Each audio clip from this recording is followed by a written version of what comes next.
ہر مسلمان کے لیے سب سے قیمتی چیز ایمان ہے، اور اس کی حفاظت کے لیے یہ ضروری ہے کہ آپ اپنے ارد گرد پر نظر رکھیں کہ کس طرح چور راستوں سے ایمان پر حملے کیے جاتے ہیں۔ جو چیزیں بہت اچھی نظر آ رہی ہوتی ہیں وہ صرف شوگر کوٹڈ ہو سکتی ہیں۔ تصویر کا جو رخ جس طرح دکھایا جاتا ہے، حقیقت اس کے برعکس ہوتی ہے، اکثر ایسے ہوتا ہے۔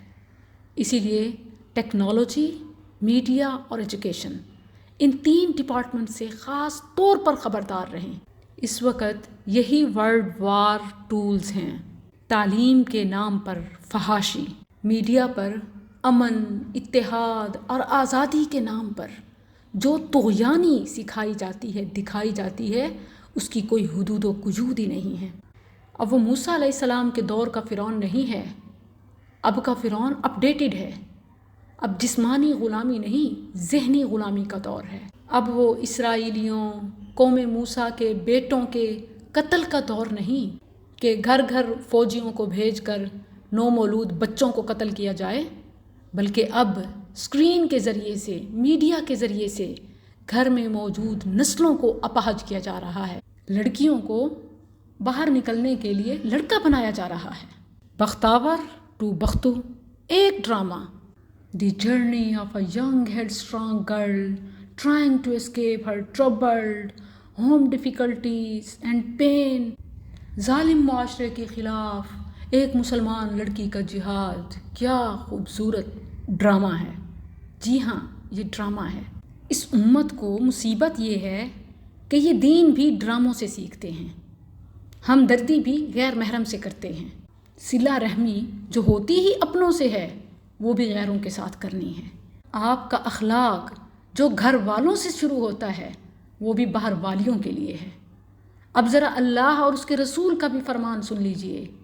بخاری میں 5885 کے ریفرنس سے ہے، لعن رسول اللہ صلی اللہ علیہ وسلم المتشبہین من الرجال بالنساء والمتشبہات من النساء بالرجال۔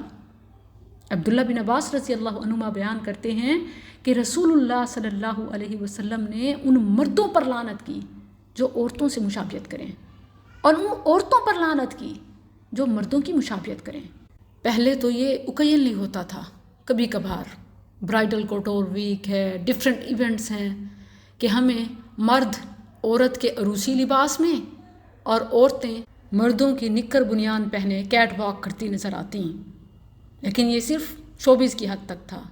اب تو نارملی ایسی لڑکی کو مجاہدہ اور ملت اسلامیہ کے لیے فخر بنا کر دکھایا جا رہا ہے، اور گھروں میں باقاعدہ ڈسکشنز، ڈیبیٹس اور باقاعدہ جھگڑے ہو رہے ہیں کہ دیکھو بیچاری کتنی مظلوم ہے، رات کو گھر آ کر لڑکی اور دن کو لڑکا بن کر باہر کام کرتی ہے۔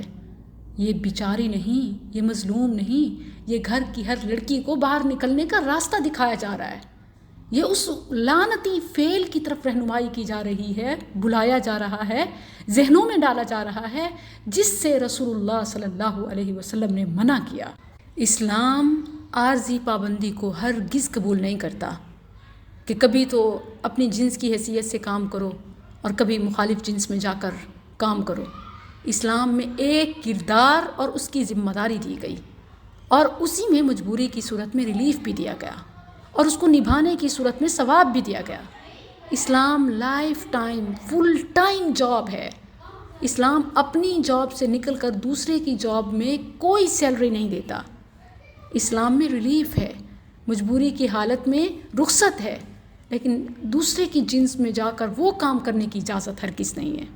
اور اسلام تو کیا، عام مشہور کہاوت ہے کہ جس کا کام اسی کو سانجھے، مگر اب میڈیا اس کے برعکس دکھا رہا ہے، اور عوام کو بھی بہت اچھا لگ رہا ہے۔ اسلام میں عورت کے لیے حقوق و فرائض ہیں جن کو نبھانے پر اجر و ثواب ہے، نہ بڑا کرنے کی اجازت ہے، نہ ہی کم کی رخصت ہے۔ ہاں، مجبوری کی حالت میں اسپیشل ریلیف ہے، مکمل آسان پیکیج ہے۔ اسی طرح مردوں کے لیے بھی، اور اللہ سبحانہ و تعالیٰ نے، اس کے رسول نے عورت کو مردوں کی مشابہت، مردوں کو عورت کی مشابہت کرنے پر ملعون قرار دیا۔ خواہ وہ لباس میں ہو، بال میں ہو، حال میں ہو، جاب میں ہو، حلیے میں ہو، کسی بھی طرح سے